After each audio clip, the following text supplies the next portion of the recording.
What if I told you that the homeless man everyone laughed at was actually worth $150 million? And the cruel stepmother who forced an orphan pregnant girl to marry him had no idea she was creating a fairy tale ending? This is the incredible true story of Joy, whose darkest moment became her greatest blessing. Meet Joy, a 13-year-old girl who lost her mother in a tragic accident.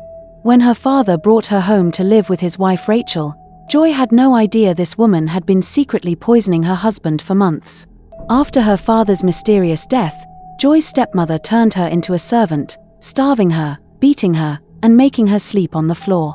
But Joy's real nightmare was just beginning. Before we dive into today's gripping story, we want to take a moment to appreciate you, our amazing subscribers, new viewers, and the incredible community that makes Moonlight Tales by Samzy so special. Your likes, shares, and thoughtful comments mean the world to us, and we're beyond grateful for your support. If this is your first time here, welcome. You're in for a ride filled with drama, suspense, and unexpected twists. Don't forget to hit that subscribe button and turn on the notification bell so you never miss out on our latest stories. And of course, drop a comment below. We love hearing from you, and your support keeps us going. Now, sit back, relax, and let's dive right back into the story, because things are about to get even more intense. It was a sunny Tuesday morning.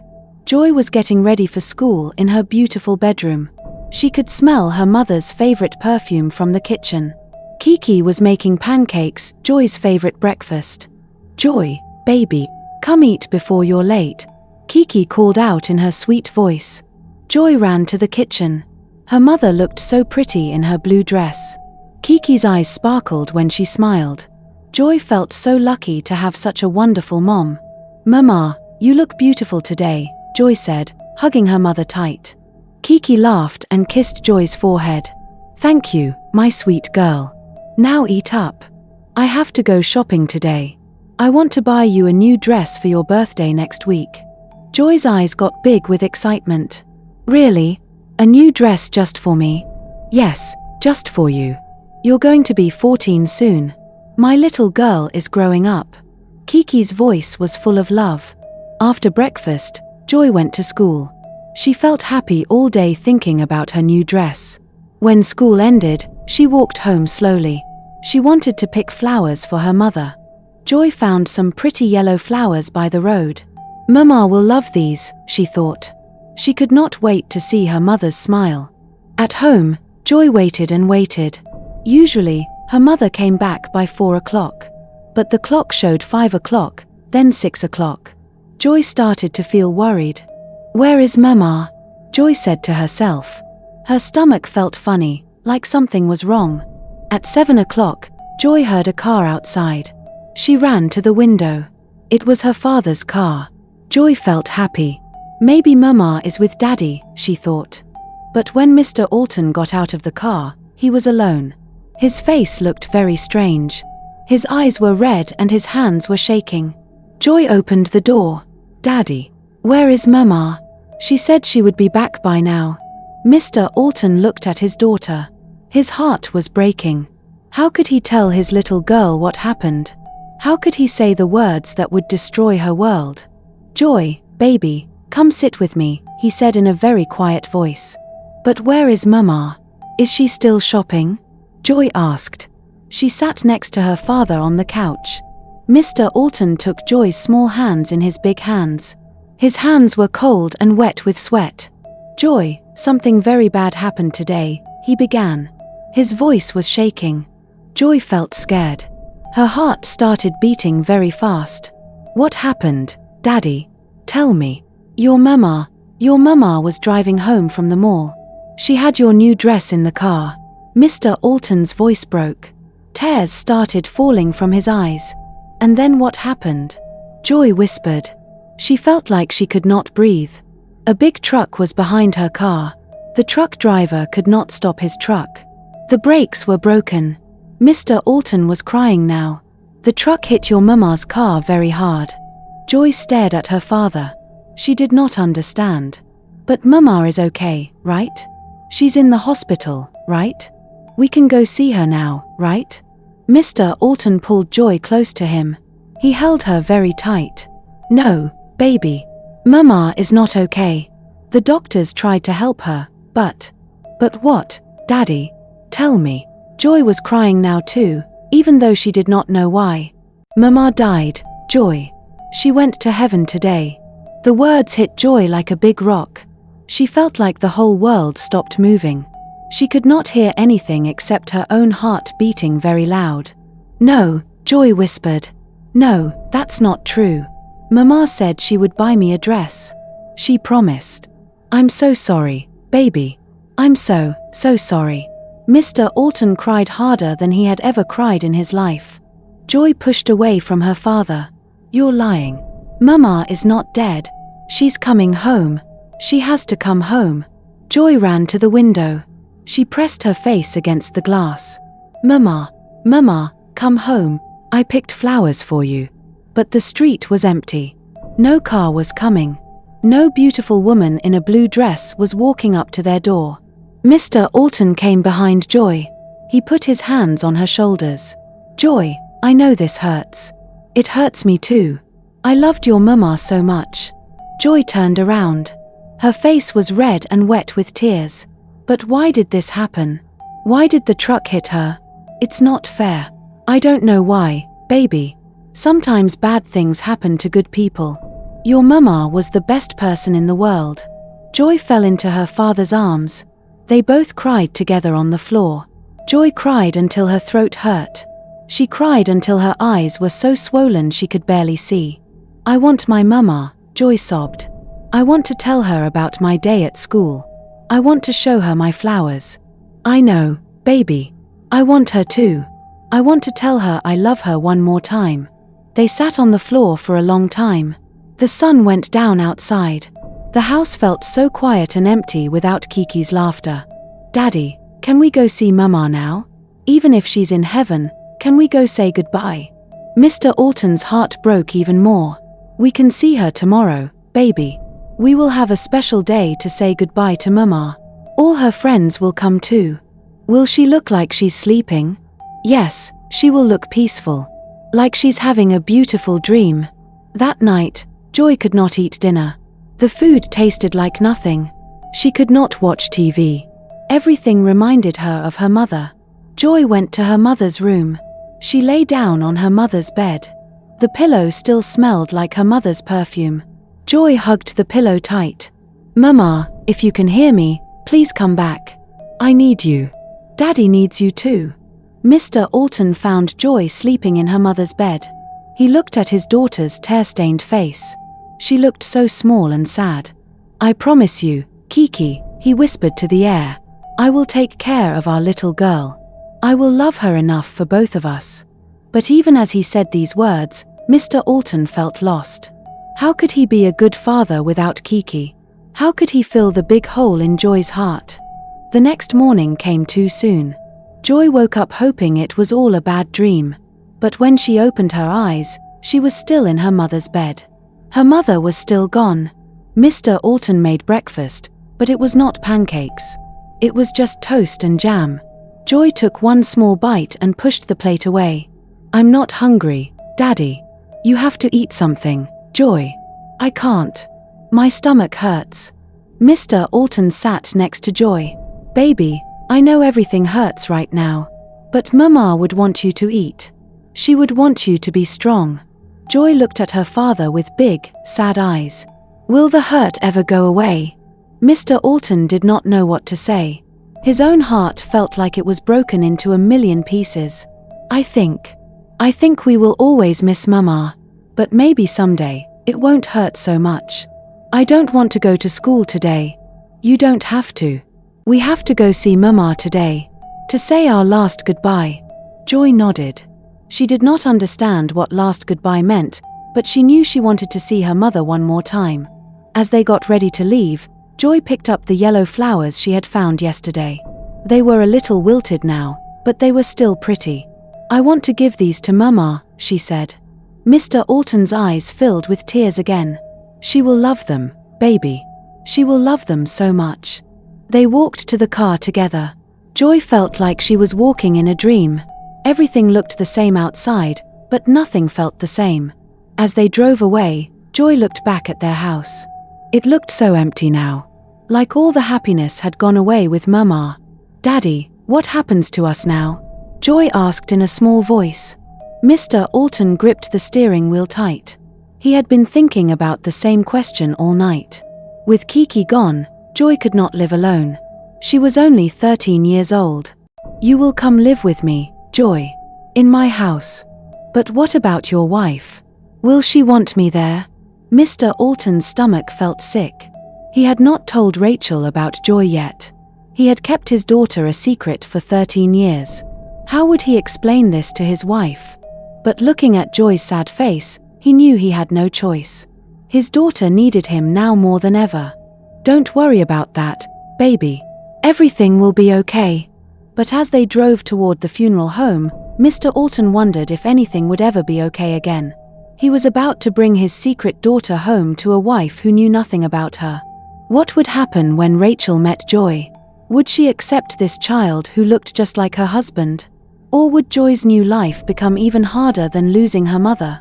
The answers waited at home, but first, they had to say goodbye to the woman who had loved them both so much. The sun was setting when Mr. Orphan opened the front door to his house. Joy walked quietly beside him, carrying a small bag with all her things. Her eyes were red from crying about her mother's death. She looked around at the big house with nice furniture and pretty flowers. Rachel was sitting on her favorite blue couch watching TV. She wore a pink dress and had her hair done nicely. When she heard the door open, she smiled and turned around.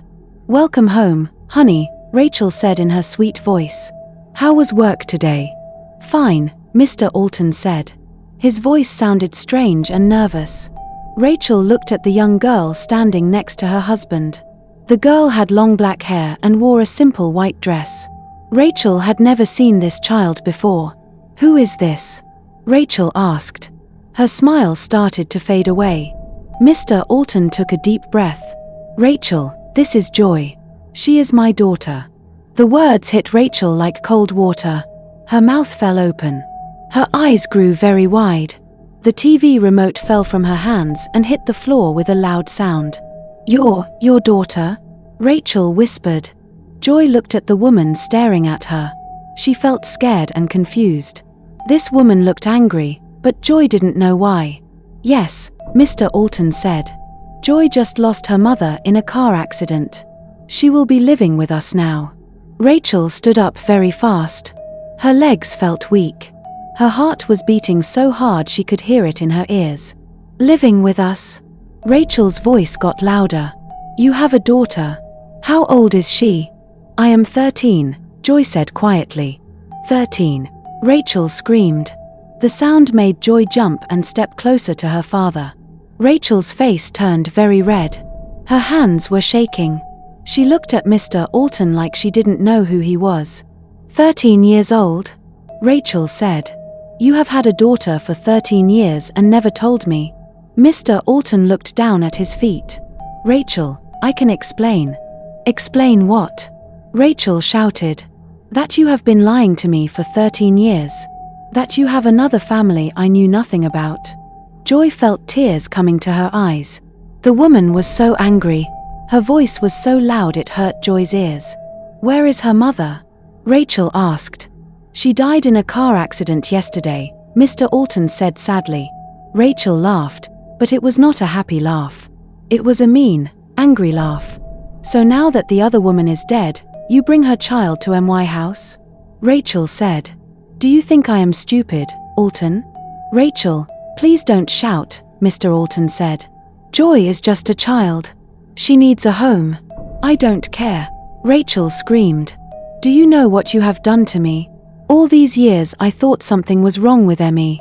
I thought I was a bad wife because you didn't love me anymore." Joy started crying quietly. She didn't understand all the big words, but she knew the woman hated her. "Now I know the truth," Rachel continued. "You had another woman. You had a child with her. That's why you stopped loving me." Rachel sat down hard on the couch. She put her face in her hands and started crying very loud. "For 13 years, Orphan," she said between her tears. "For 13 years you have been cold to me. You never wanted to talk to me. You never wanted to touch me. You made me feel like I was nothing." Mr. Orton tried to sit next to her, but Rachel pushed him away. "Don't touch me," she yelled. "I cooked for you every day. I cleaned your clothes. I tried so hard to make you happy. But you were thinking about her." Joy felt very scared. She had never seen grown-ups fight like this before. She wanted to run away, but she had nowhere to go. "I thought there was something wrong with me," Rachel cried. "I thought you didn't love me because I couldn't give you children. I blamed myself for everything." "Rachel, I'm sorry," Mr. Orton said. "I never meant to hurt you." "Sorry." Rachel stood up again. Her face was wet with tears. "You are sorry? Do you know how many nights I cried myself to sleep? Do you know how many times I prayed to God to fix our marriage?" Joy watched the woman cry. Even though Rachel was angry at her, Joy felt sad for her. She could see how much the woman was hurting. Mr. Orton looked very tired. "Rachel, I know you are hurt. But Joy has no one else. Her mother is dead. I am all she has. So what do you want me to do?" Rachel asked. "I want us to be a family," Mr. Orton said. "I want you to help me take care of Joy. Maybe this is God's way of giving you the child you always wanted." Rachel stared at him like he was crazy. "You want me to take care of the child that proves you betrayed me," she said. "You want me to love the girl who reminds me every day that you loved another woman more than me? She's just a child, Rachel," Mr. Orton pleaded. "She didn't ask for any of this." Rachel looked at Joy. The girl was small and thin. Her clothes were old. Her eyes were full of tears. For just 1 second, Rachel felt sorry for her. But then she remembered all the pain, all the lonely nights, all the years of wondering what was wrong with her marriage. "Fine," Rachel said in a cold voice. "She can stay. But don't expect me to love her. Don't expect me to treat her like my own daughter." Mr. Orton looked relieved. "Thank you, Rachel. I know this is hard, but..." "I'm not finished," Rachel said. Her voice was like ice. "You broke my heart, Orton. You destroyed our marriage. You made me feel like nothing for 13 years. She walked closer to him. Her eyes looked very scary. "Now it's your turn to suffer," she whispered. Mr. Orton took Joy to the guest room. It was a small room with a bed, a dresser, and a window that looked out at the garden. "You will sleep here," he told Joy. "I know this is all very confusing, but Rachel is a good woman. She just needs time to get used to having you here." Joy nodded, but she didn't believe him. She could see the hate in Rachel's eyes. "Try to be good, okay?" Mr. Orton said. "Don't make any trouble. Rachel is very upset right now." After he left, Joy sat on the bed and cried. She missed her mother so much. She wanted to go home, but there was no home to go to anymore. Downstairs, Rachel sat alone in the living room. The house was very quiet. She could hear Joy crying upstairs. 13 years, Rachel said to herself. 13 years he made me feel like I was worthless. She thought about all the times she tried to make Orton happy. All the special dinners she cooked. All the nice clothes she bought. All the times she asked him what was wrong and he said nothing. He was with her, Rachel whispered. All this time, he was thinking about her and their child. Rachel felt something dark and angry growing in her heart. She had tried to be a good wife. She had tried to save her marriage. But Orton had been lying to her the whole time. "He wants me to take care of his daughter," Rachel said. "He wants me to love the proof of his betrayal." She stood up and looked toward the stairs. She could still hear Joy crying. "I will take care of her," Rachel said with a mean smile. But not the way he expects. Rachel went to her bedroom and closed the door. She sat at her dressing table and looked at herself in the mirror. Her eyes were still red from crying, but now they looked different. They looked cold and angry. "For 13 years, I was the victim," she told her reflection. "For 13 years, I suffered while he was happy with his other family." She opened the drawer and took out a small notebook. She began to write down her thoughts. "Now it's time for them to suffer," she wrote. "Both of them. The man who betrayed me and the child who proves his betrayal." Rachel had always been good at planning things. She planned parties and dinners and family trips. Now she would plan something else. "I will make them pay for what they did to me," she wrote. "I will make them feel the pain I felt for 13 years. She closed the notebook and put it back in the drawer. Then she lay down on her bed and smiled for the first time in days. Upstairs, Joy finally stopped crying. She was so tired from the sadness and the shock of the day. She fell asleep on top of the covers, still wearing her clothes. She didn't know that downstairs, her stepmother was planning to make her life very, very difficult. But Rachel's revenge was just beginning, and Joy had no idea what was coming next.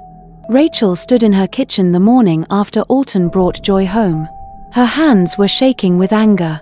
She looked at the coffee pot and thought about her husband sleeping upstairs. 15 years, she whispered to herself. 15 years I loved him. 15 years I cooked for him. And this is what I get. She picked up a plate and threw it on the floor. It broke into many pieces. The loud crash made her feel a little better, but only for a moment. Joy heard the noise from her room. She was scared. Everything in this house felt scary now. Rachel swept up the broken pieces. As she cleaned, a dark idea grew in her mind. She remembered something her grandmother once told her about getting revenge on people who hurt you. If someone breaks your heart, her grandmother had said, you must break them back. But you must be smart about it. Rachel smiled for the first time in days. But it was not a happy smile. It was the kind of smile that meant trouble. The next day, Rachel put on her best dress and went to the bad part of town. She had never been to this area before. The streets were dirty. The buildings looked old and broken. Strange smells filled the air. She walked past shops that sold weird things. There were shops with dark windows and signs she could not read. People looked at her strangely because she did not belong here. Finally, she found the shop her friend Maria had told her about. The shop had no name on the front. Just a red door with a black cat painted on it. Rachel took a deep breath and pushed open the door. Inside, the shop was very dark. Candles gave the only light. The air smelled like old flowers and something else she could not name. Bottles and jars filled the shelves. Some had strange things floating inside them. An old woman sat behind a counter. She had long grey hair and wore many rings on her fingers. Her eyes were very sharp, like she could see right through people. "What do you want?" the old woman asked. Her voice was rough like sandpaper. Rachel felt nervous, but she did not leave. "I need something to make someone sick," she said quietly. The old woman smiled. She had gold teeth that shined in the candlelight. "Ah," the woman said. "Someone hurt you badly?" "Yes," Rachel said. "My husband has another family. He brought his daughter to live with us. I want him to pay." The old woman got up slowly. She walked to a shelf and picked up a small glass bottle. The liquid inside was clear like water. "This is what you need," the woman said. 3 drops in his food every day. He will get sick slowly. Very slowly. No doctor will know why. Rachel's heart beat very fast. Will it kill him? The old woman looked into Rachel's eyes. "That depends on how angry you are. More drops mean more sickness. But be careful. Once you start, you cannot take it back." Rachel paid the woman $50. She put the bottle in her purse and left quickly. As she walked home, she felt excited and scared at the same time. She had never done anything like this before. But when she thought about Orphan and his lies, her anger came back stronger than ever. That evening, Rachel cooked Orphan's favorite meal, fried chicken with rice and vegetables. She made everything perfect, just like she always did. Orphan came home tired from work. He barely looked at her. "Dinner ready?" he asked. "Yes, honey," Rachel said sweetly. "Your favorite." She served his food on his special plate. While he was washing his hands, she took out the small bottle. Her hands were shaking. 3 drops, she whispered to herself. She opened the bottle. The liquid had no smell. She counted carefully. 1 drop, 2 drops, 3 drops. The poison mixed with the sauce on his chicken. Orphan came back and sat down. He started eating right away. "This is good," he said without looking up. Rachel watched every bite he took. Her heart was beating so loud she thought he might hear it.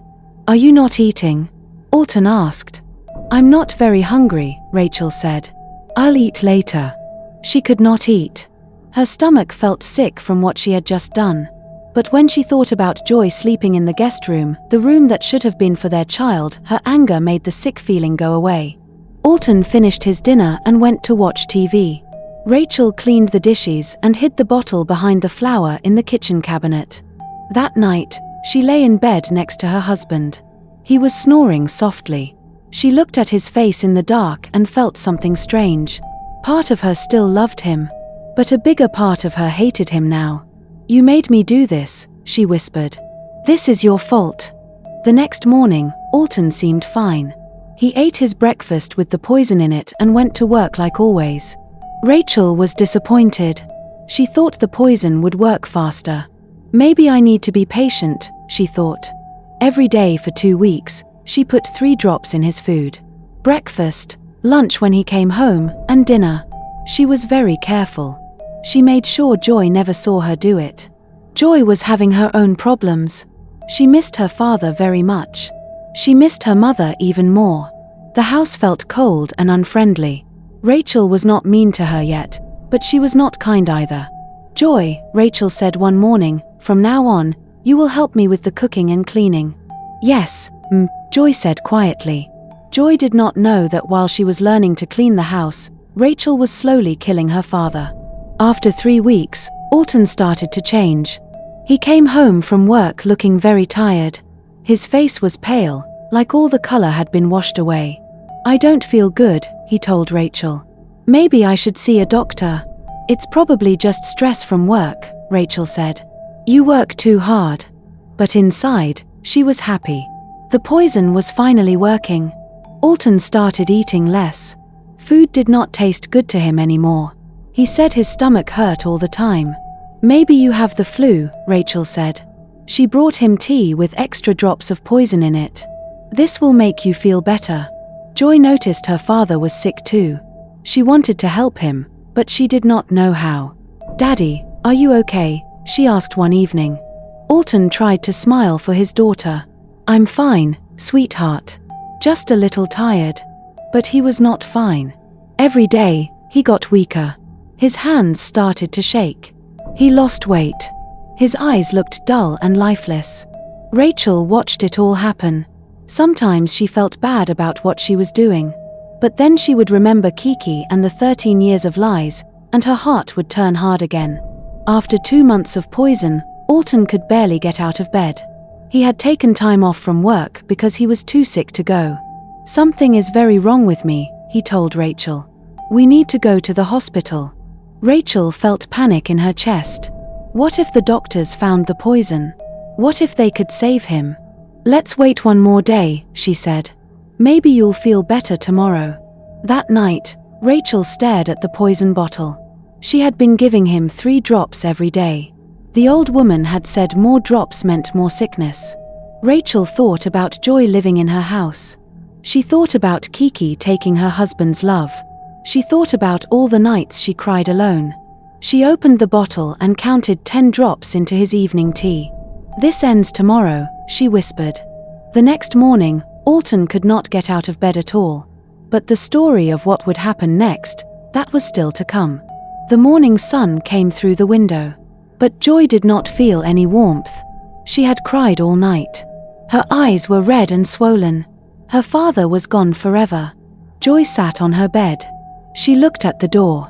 She waited for her stepmother to come in. Her heart beat fast. What would happen to her now? The door opened with a loud bang. Rachel walked in. Her face was angry. Her eyes were cold like ice. "Get up," Rachel shouted.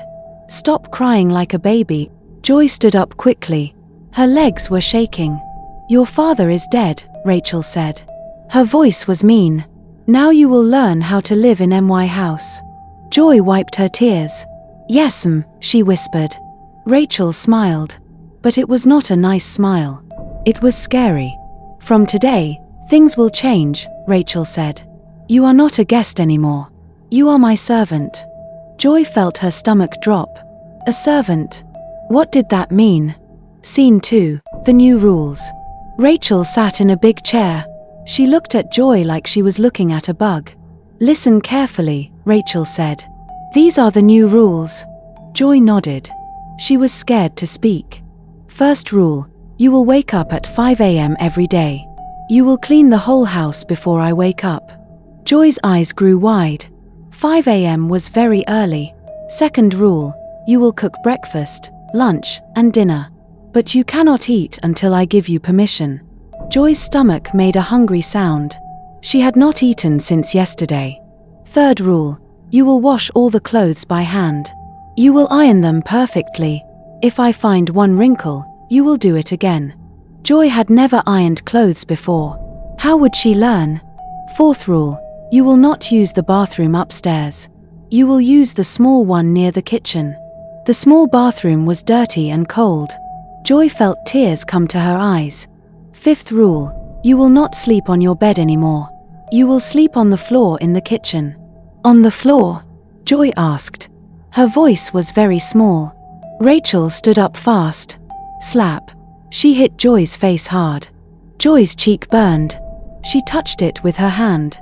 Did I say you could ask questions? Rachel shouted. When I talk, you listen. When I give orders, you obey. Joy started to cry. I'm sorry, she said. Save your tears, Rachel said. You will need them later. The first day of hell. At 5 a.m., Rachel shook Joy very hard. Wake up, lazy girl, Rachel shouted. Time to work. Joy's body hurt. She had slept on the cold kitchen floor. Her back was sore. Her neck was stiff. Clean the living room first, Rachel ordered. Then the dining room. Then my bedroom. Move fast. Joy ran to get the cleaning supplies. Her hands were shaking. She started cleaning the living room. She wiped the tables. She swept the floor. She cleaned the windows. Every few minutes, Rachel would check on her. That's not clean enough. Rachel would shout. Do it again. Joy would start over. Her arms were getting tired. After 2 hours, Rachel came back. Are you finished yet? Rachel asked. Almost, Joy said. She was sweating. Almost is not good enough. Rachel grabbed Joy's hair and pulled it hard. Oh, please stop, Joy cried. I want it perfect, Rachel shouted. She pushed Joy toward the couch. Joy hit her knee on the coffee table. It hurt so much. But she did not cry out loud. At lunchtime, Joy was very hungry. Her stomach hurt from not eating. Rachel brought a plate to the dining table. The food looked old. It smelled bad. Here is your lunch, Rachel said with a mean smile. Joy looked at the food. The rice was hard and yellow. The meat was green in some places. It looked like it had been sitting for many days. I think this food is spoiled, Joy said quietly. Rachel's face turned red with anger. Are you saying my food is not good enough for you? Rachel asked. No, I just dash. Slap. Rachel hit Joy again. This time harder. Joy fell down. Her lip started bleeding. You will eat what I give you, Rachel shouted. Or you will eat nothing at all. Joy got back up. She looked at the spoiled food. She was so hungry. But the food smelled terrible. She took a small bite. It tasted awful. Her stomach felt sick. Eat all of it, Rachel ordered. Every last bite. Joy ate the bad food. She wanted to throw up. But she was scared of what Rachel would do. That night, Joy got very sick. Her stomach hurt so much. She threw up 3 times. But Rachel just laughed. Maybe next time you will not complain about my cooking, Rachel said. The next morning, Joy washed all the clothes. She hung them outside to dry. Then she brought them in to iron. Joy had never used an iron before. She tried her best. But some shirts had small wrinkles. Rachel came to check the clothes. She looked at each piece carefully. What is this? Rachel shouted.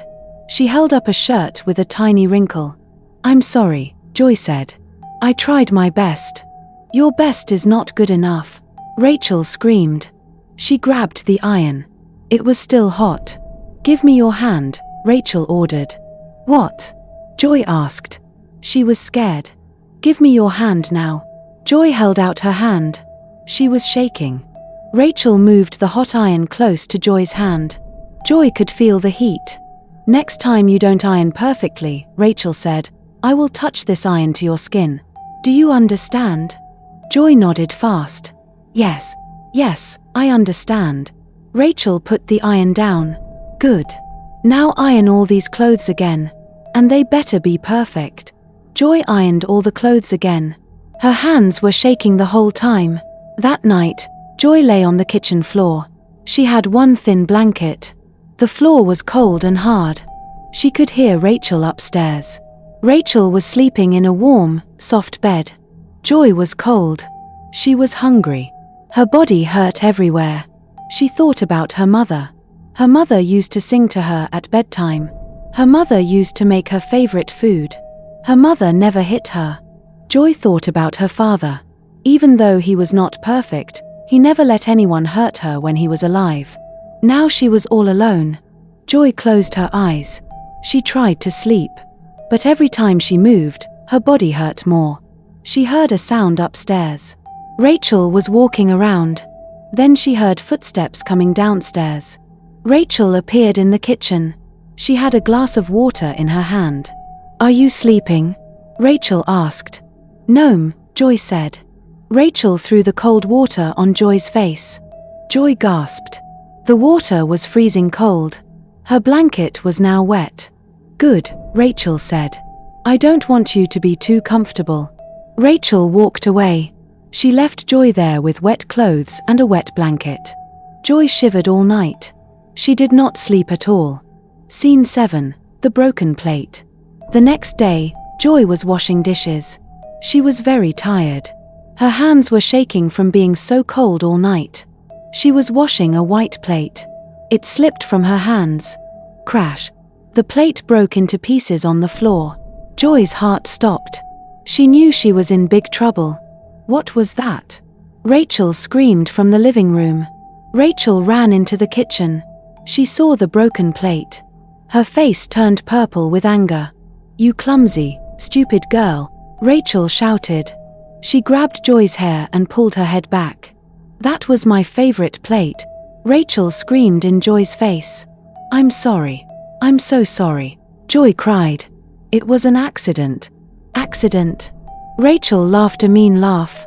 "I'll show you what accidents feel like." Rachel pushed Joy down. Joy fell on the broken pieces of the plate. The sharp edges cut her hands and knees. Blood came from the cuts. Joy started crying. "Clean this up," Rachel ordered.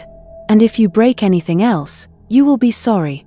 Joy picked up the pieces with her bleeding hands. Each piece cut her more. Rachel watched and smiled. Scene 8, the starvation. Days passed. Rachel gave Joy less and less food. Sometimes Joy got only bread and water. Sometimes she got nothing at all. "Food costs money," Rachel would say. "And you don't deserve my money." Joy's stomach hurt all the time. She got thinner and thinner. Her clothes started to hang loose on her body. Her face looked hollow. One day, Joy was so hungry she looked in the trash for food. Rachel caught her. "Are you eating garbage now?" Rachel asked. Joy was embarrassed. I was so hungry." "Good," Rachel said. "Maybe hunger will teach you to be grateful." Rachel took Joy to the kitchen. She opened the refrigerator. It was full of good food. "Look at all this food," Rachel said. "Too bad none of it is for you."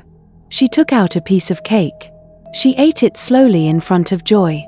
Joy's mouth watered. She wanted the cake so badly.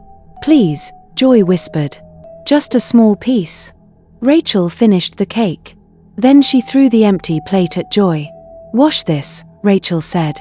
"And dream about cake. That's all you'll get." One day, the neighbor lady, Mrs. Peterson, came to visit. Joy was cleaning the front steps. She had bruises on her arms. She had cuts on her hands. "Hello, dear," Mrs. Peterson said kindly. "Are you Rachel's daughter?" Joy did not know what to say. If she told the truth, Rachel might hurt her more. I live here, Joy said quietly. Mrs. Peterson looked worried. Are you okay? You look very thin. Before Joy could answer, Rachel came outside. Oh, hello Mrs. Peterson, Rachel said with a fake smile. How are you? I'm fine, Rachel. I was just talking to this young lady. That's my stepdaughter, Joy, Rachel said. She's been sick lately. That's why she looks thin. Joy wanted to scream. She wanted to tell Mrs. Peterson the truth. But she was too scared. Well, I hope she feels better soon, Mrs. Peterson said. After Mrs. Peterson left, Rachel grabbed Joy's arm hard. If you ever tell anyone about what happens in this house, Rachel whispered, I will make your life even worse. Do you understand? Joy nodded. She was shaking. Good, Rachel said. Because you haven't seen anything yet. That night, Joy lay on the cold floor again. She was hungry, cold, and hurt. She touched the bruises on her face. She looked at the cuts on her hands. She thought about running away. But where would she go? She had no money. She had no friends. She had nowhere to run. She was trapped. Joy closed her eyes. She wished her mother was there. She wished her father was still alive. But wishes don't come true. And Joy was learning that life could be very cruel. As she finally fell asleep, she did not know that tomorrow would bring an even bigger challenge. Because Rachel was not finished with her yet. The worst was still to come. And in the morning, Joy would meet someone who would change her life forever. But would it be for better, or for worse? That Tuesday night started like any other night in the house. But it would be the night that changed Joy's life forever. She looked out the small window at the stars in the sky. They looked so far away and beautiful. Joy made a wish on the brightest star she could see. Please, she whispered, help me be strong. Help me survive this. Just then, she heard Rachel's footsteps coming up the stairs. Joy quickly closed her eyes and pretended to be asleep. Rachel opened the door and looked into the room. She saw Joy lying on the cold floor with just a thin blanket. Good, Rachel said quietly. This is exactly where you belong. After Rachel left, Joy opened her eyes again. She felt so alone and scared. But somewhere deep in her heart, a small voice told her to be brave. I will survive this, Joy whispered to herself. Somehow, I will survive this. But as she finally fell asleep on the hard, cold floor, Joy had no idea that her life was about to get even harder. Rachel had more punishments planned, and tomorrow would bring new challenges that would test Joy's strength like never before. The thin blanket wasn't enough to keep her warm, and Joy shivered through the night, dreaming of better days that seemed so far away. Joy was 16 now. 4 long years had passed since her father died. 4 years of sleeping on cold floors. 4 years of eating scraps like a dog. 4 years of bruises that never seemed to heal. Every morning, Joy woke up with pain in her back. The hard floor made her bones ache. Her stomach always felt empty. Rachel only gave her one small meal each day. Get up, you lazy girl, Rachel would shout. The house won't clean itself. Joy would jump up quickly. She learned not to be slow. Being slow meant more slaps, more kicks, more cruel words. This morning was different though. Joy had to go to the market. Rachel needed vegetables for her dinner. Joy didn't get to eat the nice dinner. She only got the leftover scraps. Joy picked up the old basket. It was heavy even when empty. Her thin arms shook as she carried it. She walked slowly down the street. Her worn-out shoes had holes in them. The cold ground hurt her feet. As she walked, Joy saw a moving truck. Someone new was coming to live nearby. Joy didn't look too long. Rachel told her never to talk to neighbors. Never to make friends. You're not good enough for friends, Rachel always said. You're just a burden.